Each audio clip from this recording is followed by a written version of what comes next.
دوسری جانب Pakistan stock exchange سال کے آخری دن تاریخ کی نئی بلندیوں پر پہنچ گیا۔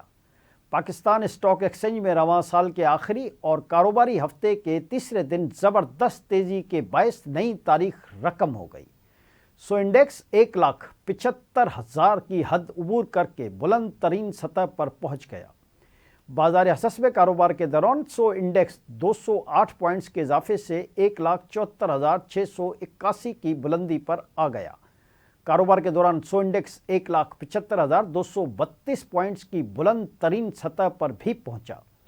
واضح رہے کہ گزشتہ روز کاروبار کے اختتام پر سو انڈیکس 1,74,472 پوائنٹس پر بند ہوا تھا۔ پاکستان اسٹاک ایکسچینج سال بھر سرمایہ کاروں کی توجہ کا مرکز رہا۔ پاکستانی معیشت پر اطمینان کے باعث شیئرز کی خریداری کا رجحان رہا۔ مارکیٹ کیپٹلائزیشن 29% بڑھ کر 197 کھرب روپے تک پہنچ گئی۔